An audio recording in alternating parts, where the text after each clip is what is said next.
Hi everyone, I'm Philip Kovalov, Senior Level Designer at Owlcat Games. And today we'll be talking about demons. Our adventure begins more than 100 years after the onset of a war with demons, fought by crusaders from all over the world. Demons' bodies are made up of the essence of the abyss itself rather than flesh and blood, so ordinary weapons are not effective against them. You'll need specialized weapons forged from cold iron. And if you're dealing with powerful demons, you will not have much luck without enchanted weapons that deal holy damage. Let's take a closer look at some of the demons. Sloth demons, or dretches, are ugly little things that comprise the lowest layer of the demonic host, the weakest demons there are. Despite their weakness, however, they have a tough hide and the ability to create a disgusting, fetid, sickening cloud. Spells that offer poison protection can shield you from those clouds. Of those demons with the ability to teleport, the lowest tier is the Brimmerak. A Brimmerak is formed from the souls of arsonists and pyromaniacs. It looks more or less like a humanoid goat. Their greatest passion is burning it all down. They'll burn you, your cat, and your house. Should you encounter a Brimmerak, make sure you have some form of fire protection at the ready. Babaus are formed from the souls of serial killers, maniacs, and others who took pleasure in the art of murder. Their appearance is that of a horned skeleton with skin coated in vile reddish slime. The slime is extremely dangerous to loyal animal companions and heroes who prefer unarmed combat. Babaus are very patient hunters. They can lie in wait for their prey selected for months or even years on end. The best advice for an adventuring party on how not to fall victim to Babaus is to separate them and prevent them from focusing on a single target. The Nabasu, or the so-called death demon, is a mixture of a human-like entity and a bat with leathery wings, sharp fangs, and claws. Its distinct ability is its death-stealing gaze.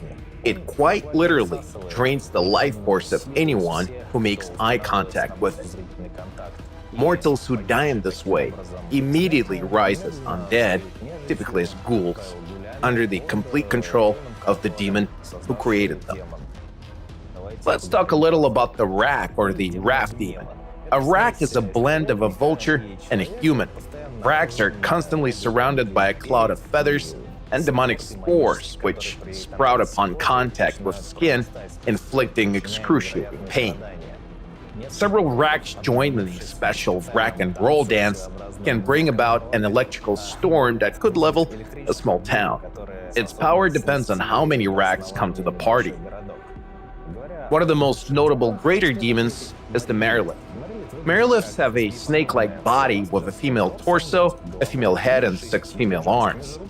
As a rule, the Marilith holds a bladed weapon in each of its 6 arms. Mariliths serve as advisors, generals, concubines, and bodyguards to the demon lords themselves.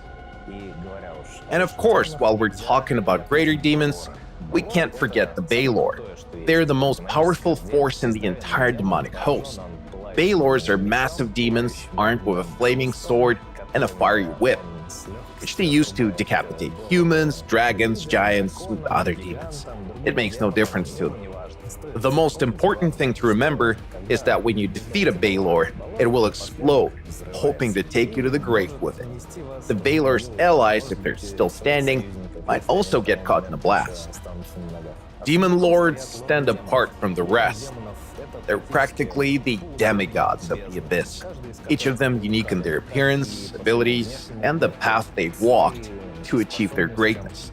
Any encounter with a Demon Lord is fatal. The best case scenario is a swift and a very painful death. Our game, however, is going to have a rather unconventional adventuring party. The mythic powers you attain as you progress through the game will help you even the odds against some of the Demon Lords, even making it possible for you to challenge them. You'll be hearing more about mythic powers in future videos, so make sure to subscribe and stay tuned for more updates.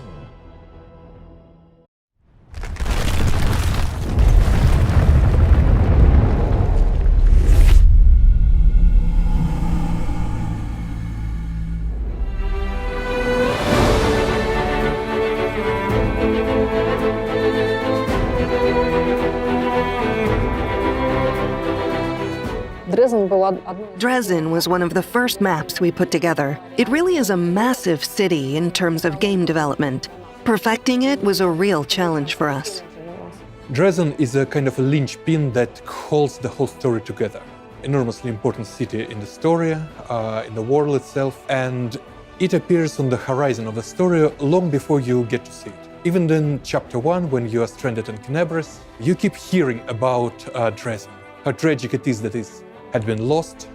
You meet people who were there, you meet people who saw it lost, who were responsible for its loss, who were traumatized by terrible things that happened in Dresden 70 years ago. Then, in Chapter 2, Quinn tells you to go and take back Dresden. At this point, you already know what it is. The whole Chapter 2 is you moving towards Dresden. It's your big beacon. Wrath of the Righteous is a game about crusades.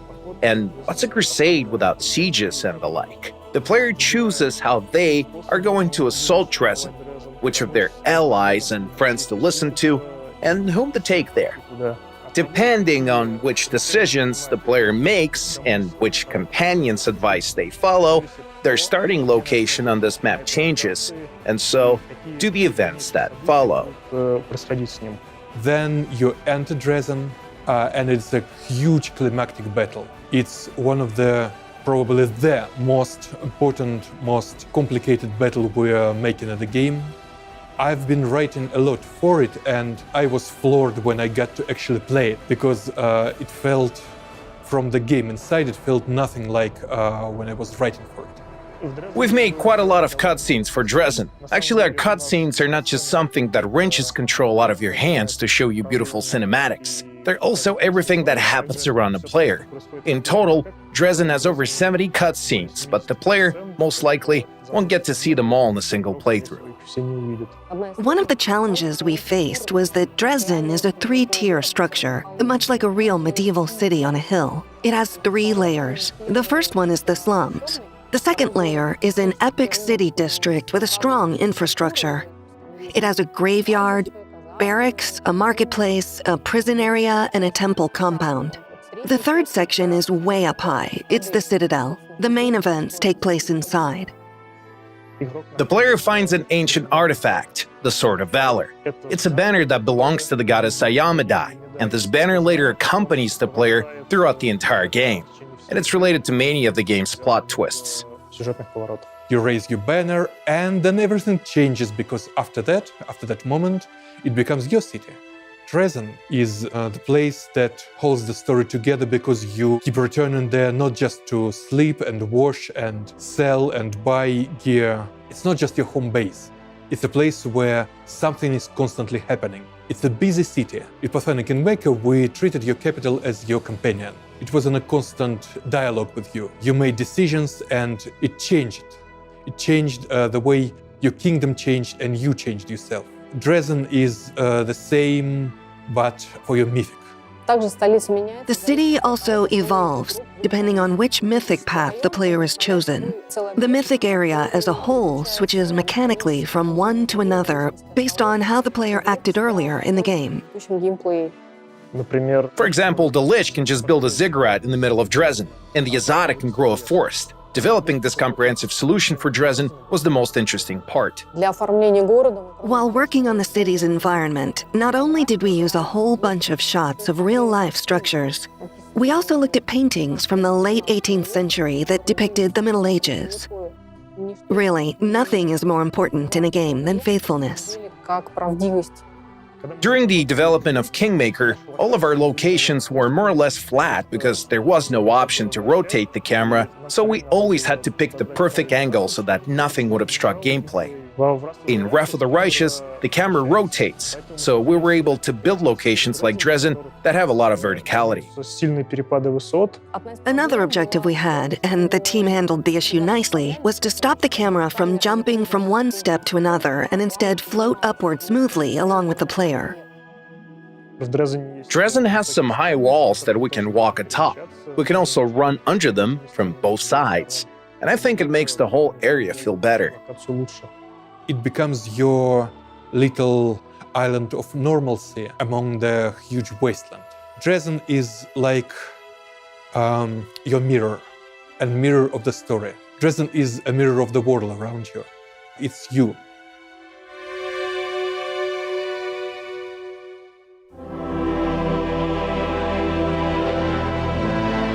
This is just a little part of what we have to say about our game. So if you are interested and want to see more, please stay tuned for updates, look forward to our new game diaries and subscribe to our channel.